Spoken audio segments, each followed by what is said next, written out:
Halo, selamat datang kembali di Partai X. Ah, ça ira, ça ira, ça ira.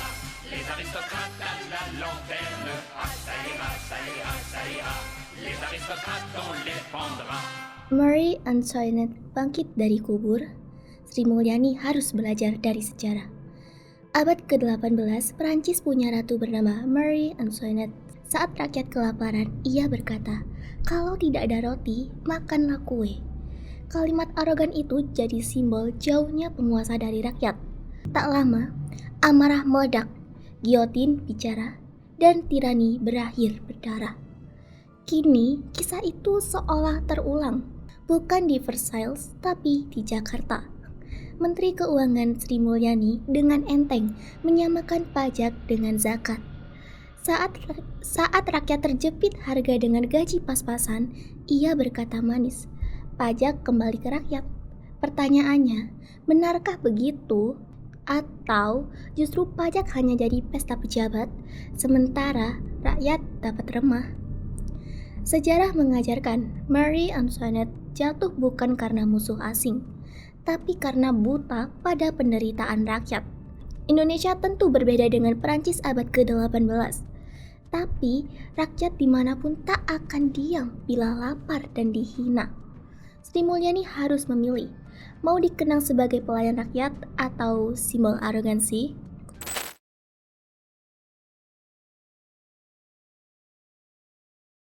Marie lahir di Austria tahun 1755, putri seorang permaisuri yang berkuasa. Di usia 14 tahun, ia dikirim ke Prancis untuk menikah dengan Louis, calon raja Prancis. Awalnya, ia hanya seorang gadis lugu yang berusaha menyesuaikan diri. Tapi, ketika akhirnya Louis naik takhta, Marie resmi menjadi ratu Prancis dan hidupnya berubah selamanya.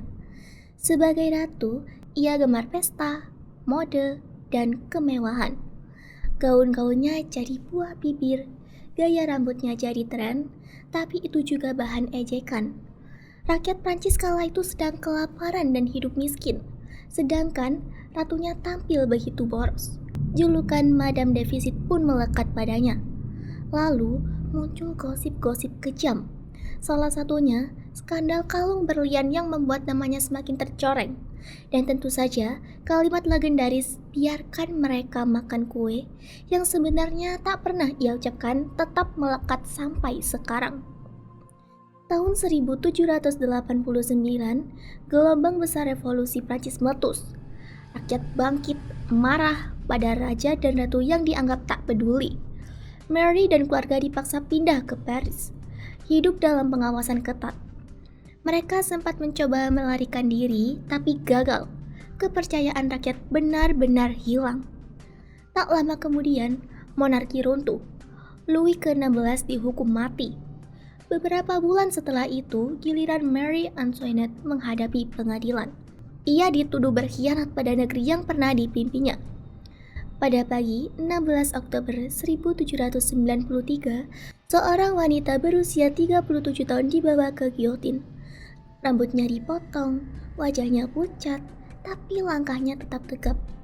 Beberapa saat kemudian, kepala Marie Antoinette jatuh dan sorak-sorai rakyat memenuhi udara Paris. Namun, kisahnya tidak berhenti di sana. Hingga hari ini, nama Marie Antoinette terus diperdebatkan. Apakah ia hanya ratu boros yang tak peduli penderitaan rakyat? Atau seorang perempuan muda yang terjebak di tengah badai konflik pemerintahan dan fitnah? Begitulah kisah seorang ratu yang hidupnya berakhir tragis, tapi namanya abadi dalam sejarah.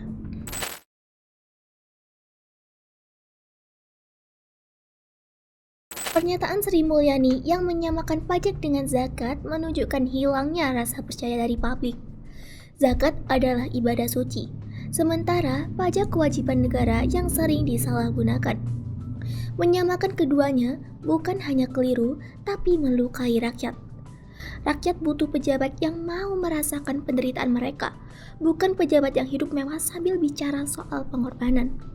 Menteri boleh cerdas, tapi tanpa empati, kecerdasan hanya jadi kesombongan. Dan ketika kesombongannya memimpin, rakyatlah yang jadi korban. Banyak negara besar runtuh bukan karena serangan dari luar, tapi karena pemimpin arogan dan korup. Hari ini, Indonesia berjalan di jalur berbahaya, pajak menekan rakyat kecil, harga melambung, korupsi merajalela. Sementara, pejabat sibuk menambah fasilitas, menyamakan pajak dengan zakat, bahkan menembakkan gas air mata ke rakyat. Mereka lupa kalau rakyat pemilik negeri. Pemerintah hanya mandat sementara. Jika kepercayaan rakyat hilang, negara pun bisa runtuh tanpa perlu satu peluru pun.